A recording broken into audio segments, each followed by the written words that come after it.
Hello সবাইকে। সবাই কেমন আছেন? আমি তো ভালো আছি। আপনারা কেমন আছেন? কমেন্ট করে জানাবেন। তো আমার আজকের রেসিপি হলো সিমের বিচি দিয়ে তেলাপিয়া মাছের ঝোল। তো সেইজন্য আমি এখানে কয়েক টুকরো তেলাপিয়া মাছ নিয়ে নিয়েছি। আমি মাছগুলোকে ভালোভাবে গরম জল লবণ দিয়ে ধুয়ে লবণ হলুদ দিয়ে মেখে রেখেছিলাম। এখন সেই মাছগুলোকে ভালোভাবে উল্টে-পাল্টে ভালোভাবে ভেজে নিয়েছি। আমি বেশ কড়া করেই মাছগুলোকে ভেজে নিয়েছি। মাছগুলো ভালোভাবে ভাজা শেষ হলে মাছগুলোকে নামিয়ে এখানে আমি কড়াই বসিয়ে দিয়েছি। তেল দিয়ে এখানে তেজপাতা দিয়ে দিয়েছি আর ফোড়নের জন্য দিয়েছি ৫ ফোড়ন। তো এগুলো ভালো করে নাড়িয়ে চাড়িয়ে এখানে আমি সামান্য একটু আদা বাটা দিয়েছি। কেননা সিমের বিচিতে হালকা একটু গন্ধ থাকে, সেই গন্ধটা যেন না পাই। তো ওগুলোকে ভালো করে নেড়েচেড়ে আমি এখানে মশলা দিয়ে নিয়েছি।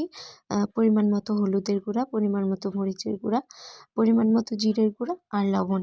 তো এগুলোকে ভালোভাবে আমি মশলাগুলোকে কষিয়ে বেছে রাখা সেই সিমের বিচিগুলো মশলার মধ্যে দিয়ে এগুলোকে ভালোভাবে ভেজে নেব, একদম মশলার সাথে যেন ভালোভাবে মিশে যায়। এর যে কাঁচা গন্ধ সেগুলোও যেন দূর হয়ে যায়। তো এখানে দেখতেই পাচ্ছেন আমি এগুলোকে খুব ভালোভাবে কষিয়ে নিয়েছি। এগুলো ভালোভাবে কষানোর পর আমি এখানে কয়েক ফালি টমেটো কুচি দিয়ে নিয়েছি। তো এগুলোকেও ভালোভাবে নেড়েচেড়ে আমি এখানে আবার কিছুটা বোম্বাই মরিচও কুচি করে দিয়েছিলাম একটা ফ্লেভারের জন্য। তো ওগুলো দেওয়ার পর আমি এখানে জল দিয়ে নিয়েছি পরিমাণ মতো ঝোলের জন্যে। আমাদের ঘরে ঝোলটা লাগে বেশি, তাই জলটা একটু বেশি দিয়েছি।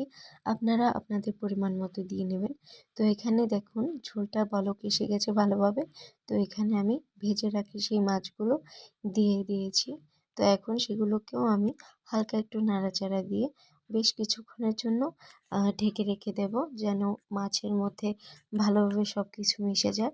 তারপর আমি এখানে ঢাকা উঠিয়ে ধনিয়া পাতা কুচি দিয়ে বেশ ভালো করে একটু নাড়েচাড়ে মাছের ঝোলটা নামিয়ে নেব।